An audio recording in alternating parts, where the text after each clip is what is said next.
Physics class 12 वैद्युत क्षेत्र का कूलाम के नियम में आपने वीडियो नंबर 1 देखा था, जिसमें आपने कूलाम के नियम का वेक्टर रूप पढ़ा था। आज हम लोग उसमें वैद्युत क्षेत्र के बारे में पढ़ेंगे। वैद्युत क्षेत्र, वैद्युत ध्रुव, इसके बारे में हम लोग पढ़ेंगे। तो वैद्युत क्षेत्र क्या होता है? वैद्युत क्षेत्र हमने आपको पिछले इसमें वीडियो में आपने पढ़ा था कि दो आवेश एक दूसरे को आकर्षित और प्रतिकर्षित करते हैं, लेकिन अगर आवेश बहुत दूर रखे हों तो क्या ये एक दूसरे को आकर्षित या प्रतिकर्षित करेंगे? जैसे आपने चुंबक देखे होंगे, चुंबक अगर काफी दूर रखें तो एक दूसरे को आकर्षित नहीं करते, लेकिन जब आप उनको एक निश्चित दूरी पर ले आते हैं तो वो उनमें आकर्षण होने लगता है या प्रतिकर्षण। नॉर्थ नॉर्थ है तो आप जानते हैं प्रतिकर्षित होता है, चुंबक को आपने देखा है इसलिए आप जानते हैं। यही घटना आवेश में है। अगर आवेश दूर रखे हैं तो एक दूसरे को आकर्षित नहीं करेंगे, नगर होगा, लेकिन एक डिफरेंट डिस्टेंस पर जब आ जाते हैं तो उनके मध्य बल लगना शुरू हो जाता है। तो इसी को हम लोग वैद्युत क्षेत्र कहते हैं। किसी आवेश के चारों ओर का वह क्षेत्र जिसके अंदर कोई अन्य आवेश आकर्षण या प्रतिकर्षण बल का अनुभव करता है, उसे ही हम लोग वैद्युत क्षेत्र कहते हैं। वैद्युत क्षेत्र से ही बना है वैद्युत बल रेखाएं। वैद्युत बल रेखाएं जैसे आपने चुंबक की चुंबकीय बल रेखाएं हो देखी हैं, छोटे क्लास में पढ़ी है, इसी तरह से वैद्युत बल रेखाएं किसी आवेश के चारों ओर खींची गई वे काल्पनिक रेखाएं जिनके किसी बिंदु पर खींची गई स्पर्श रेखा उस बिंदु पर वैद्युत क्षेत्र की दिशा को प्रदर्शित करती है, उन्हें हम लोग वैद्युत बल रेखाएं कहते हैं। वैद्युत क्षेत्र, वैद्युत बल रेखाएं। वैद्युत बल रेखाएं कैसे बनती है? देखिए, धन आवेश, अगर आपने धन आवेश रखा है तो धन आवेश की वैद्युत बल रेखाएं जैसे सूर्य से किरणें निकलती हैं, इस तरह से ये वैद्युत बल रेखाएं धन से निकलती हैं। वैद्युत बल रेखाएं हमेशा स्ट्रेट होती है, जबकि चुंबकीय बल रेखाएं किसी आवेश से बिल्कुल निकलती है, जैसे सूर्य से किरणें निकलती है। ये वैद्युत बल रेखा है और ऋण आवेश में प्रवेश करती है। ऋण आवेश है तो ऋण आवेश में प्रवेश करती है, यानी ऋण आवेश में सिकुड़ती है और धन आवेश से निकलती है। इस तरह से होती है ये वैद्युत बल रेखा है। अब इनके किसी बिंदु पर अगर आप स्पर्श रेखा खींचेंगे तो वो वैद्युत क्षेत्र की दिशा को प्रदर्शित करेगी। ये देखिए, जैसे मान लीजिए आपने यहां कोई बिंदु ले लिया, अब इस आवेश का इस बिंदु पर वैद्युत क्षेत्र की दिशा किधर होगी? स्पर्श रेखा आप ऐसे ही तो खींच पाएंगे तीर के निशान, तो वैद्युत क्षेत्र की दिशा इधर होगी। इस आवेश का अगर आप यहां पे बिंदु लेंगे तो वैद्युत क्षेत्र की दिशा किधर होगी? इधर। तो आप कह सकते हैं कि धन आवेश के कारण जो वैद्युत क्षेत्र की दिशा होती है वो हमेशा आवेश की विपरीत होती है। देखिए, आवेश इधर रखा, बिंदु यहाँ आवेश के अपोजिट, यहाँ पे देखिए बिंदु आवेश ये रखा, आवेश के अपोजिट। इसको ध्यान रखना है आपको। यही अगर ऋण आवेश में आप देखें तो ऋण आवेश में अगर आप कोई बिंदु लेते हैं तो यहाँ पर वैद्युत क्षेत्र की स्पर्श रेखा खींचेंगे, तीर के निशान की दिशा में वैद्युत क्षेत्र की दिशा आवेश की ओर होगी। क्योंकि ऋण आवेश में वैद्युत बल रेखाएं प्रवेश कर रही है तो वैद्युत क्षेत्र की दिशा आवेश की ओर हो जाएगी। अगर आप बिंदु यहाँ पे लेते हैं, देखिए ऋण आवेश में हमेशा आवेश की ओर होती है वैद्युत क्षेत्र की दिशा, धन आवेश पे धन आवेश से दूर। ये वैद्युत बल रेखा है। अब यही वैद्युत बल रेखाओं के गुण के बारे में हम लोग देखते हैं। वैद्युत बल रेखाएं सदैव धन आवेश से निकलती है, ऋण आवेश में प्रवेश करती है। वैद्युत बल रेखाओं किसी बिंदु पर खींची गई स्पर्श रेखा उस बिंदु पर वैद्युत क्षेत्र की दिशा को प्रदर्शित करती है, जो कि परिभाषा भी है। वैद्युत बल रेखाएं कभी भी एक दूसरे को काटती नहीं है। आप जानते हैं यदि किसी आवेश की दो वैद्युत बल रेखाएं एक दूसरे को काटेंगी तो कटान बिंदु पर वैद्युत क्षेत्र की दो दिशाएं होंगी, जो कि संभव नहीं है।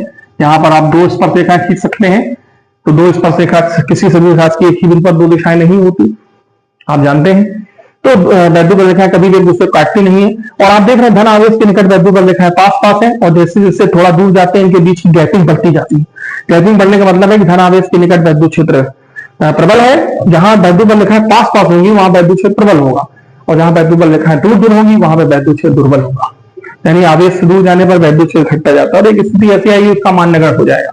इसी से बनता है समान वैद्युत क्षेत्र। एक समान वैद्युत क्षेत्र क्या होता है? जहां पर वैद्युत बल रेखाएं समदूरस्थ होती है, वो समान वैद्युत क्षेत्र कहलाता है।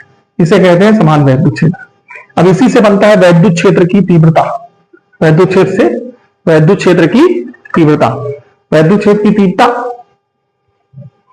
क्या है कि अब हम लोग एक आवेश लेंगे अपनी तरफ से जिसको कहते हैं परीक्षण आवेश, और जब उस परीक्षण आवेश को वैद्युत क्षेत्र में रखते हैं और देखते हैं उस पर क्या प्रभाव पड़ता है, उसे ही कहा जाता है परीक्षण आवेश। परीक्षण आवेश को Q नॉट से लिखा जाता है, उस पर हमेशा धन आवेश माना जाता है। परीक्षण आवेश Q नॉट होता है, ये हमेशा धन आवेश इस पर माना जाता है। तो वैद्युत क्षेत्र की तीव्रता क्या है? वैद्युत क्षेत्र की तीव्रता, वैद्युत क्षेत्र की तीव्रता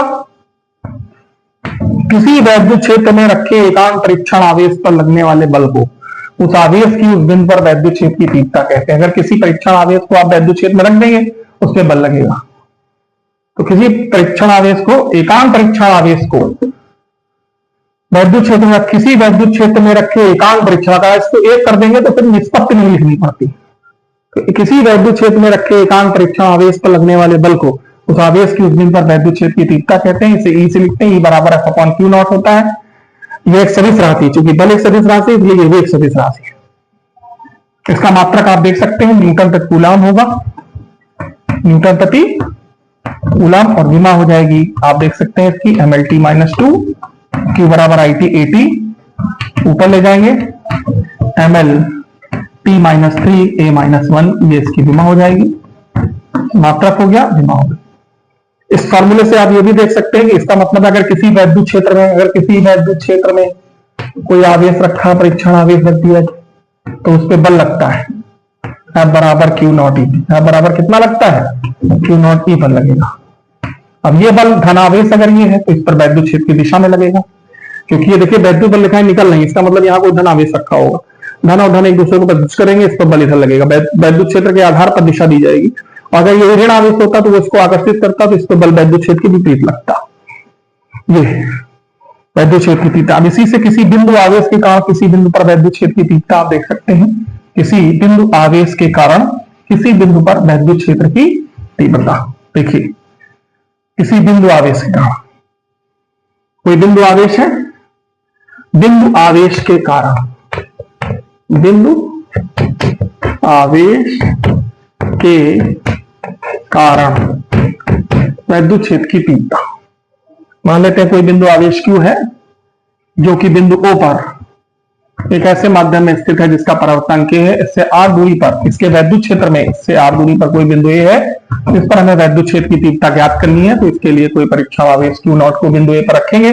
जैसे ही इसको रखा जाएगा इस पर बल लगेगा, F बराबर 1/4 pi epsilon not K Q not upon r square. ये बल लगा, और जैसे ये बल लगेगा, बल से वैद्युत क्षेत्र की तीव्रता आता, बिंदु A पर वैद्युत क्षेत्र की तीव्रता F अपॉन Q नॉट आप निकाल सकते हैं 1/4 pi epsilon not K Q not upon r square और बटे Q नॉट कैंसिल हो जाएगा। तो E बराबर 1/4 pi epsilon not K Q upon r square. ये फॉर्मूला है। निर्वात में वायु के लिए K का मान 1 कर देंगे तो E बराबर आ जाएगा 1/4 pi epsilon not Q upon r square. ये फॉर्मूला आ जाएगा। इस फॉर्मूले से आप देख सकते हैं वैद्युत क्षेत्र की तीव्रता दूरी के वर्ग के व्युत्क्रमानुपाती होती है। अगर वैद्युत क्षेत्र की तीव्रता का दूरी के साथ ग्राफ खींचा जाए तो इस प्रकार से ग्राफ आता है। इसकी दिशा, अगर आपको इसकी दिशा देखनी है, इसकी दिशा निकालनी है तो आप इसकी दिशा भी देख सकते हैं।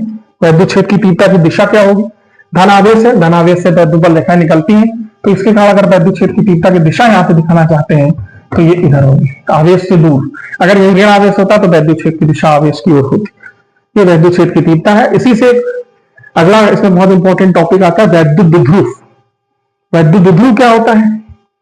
वैद्युत द्विध्रुव जब दो समान मात्रा तथा विपरीत प्रकृति के आवेश, यहां पे देखें वैद्युत द्विध्रुव, जब दो समान मात्रा तथा विपरीत प्रकृति के आवेश एक दूसरे से बहुत अल्प दूरी पर रखे होते हैं तो इस निकाय को वैद्युत द्विध्रुव कहते हैं। वैद्युत द्विध्रुव जब दो समान मात्रा तथा विपरीत प्रकृति के आवेश एक दूसरे से बहुत अल्प दूरी पर रखे होते हैं तो इस निकाय को वैद्युत द्विध्रुव कहते हैं। ये निकाय वैद्युत द्विध्रुव कहलाएगा। इसका एग्जाम्पल होता है HF, हाइड्रोजन क्लोराइड, HCl। जब दो भिन्न भिन्न विद्युत ऋणात्मकता वाले तत्व आपस में इलेक्ट्रॉनों का साझा करते हैं तो आप जानते हैं इसकी विद्युत ऋणात्मकता ज्यादा, क्लोरीन की, हाइड्रोजन कम। ये साझे वाले इलेक्ट्रॉन को अपनी ओर ज्यादा खींच लेता है, इस पे हल्का सा ऋण आवेश, इस पे हल्का सा धन आवेश, ये वैद्युत द्विध्रुव बना देंगे। जब दो भिन्न भिन्न विद्युत ऋणात्मकता वाले तत्व आपस में इलेक्ट्रॉनों का साझा करते हैं तो वैद्युत द्विध्रुव बनाते हैं, HCl, HF, H2O वाले। और वैद्युत द्विध्रुव से ही बना हुआ है वैद्युत द्विध्रुव आघूर्ण। जब समान विद्युत ऋणात्मकता वाले होंगे इनका वैद्युत द्विध्रुव आघूर्ण 0 होगा, जैसे Cl2 है, H2 है, इनका वैद्युत द्विध्रुव, ये वैद्युत द्विध्रुव नहीं बनाएंगे लेकिन ये HCl ये बनाएंगे और इसी से बनता है वैद्युत द्विध्रुव आघूर्ण। जब दो समान मात्रा का विपरीत प्रकृति के आवेश एक दूसरे से बहुत अल्प दूरी पर रखे होते हैं, उनमें से एक आवेश, कोई भी एक आवेश ले लीजिए, तथा दोनों आवेशों के बीच की दूरी के गुणनफल को निकाय का वैद्युत द्विध्रुव आघूर्ण कहते हैं। इसे P से लिखते हैं। P बराबर होता है Q इंटू 2L। एल इनके बीच की दूरी है। आवेश विदाउट साइन कोई भी ले लीजिए, ये एक सदिश राशि है।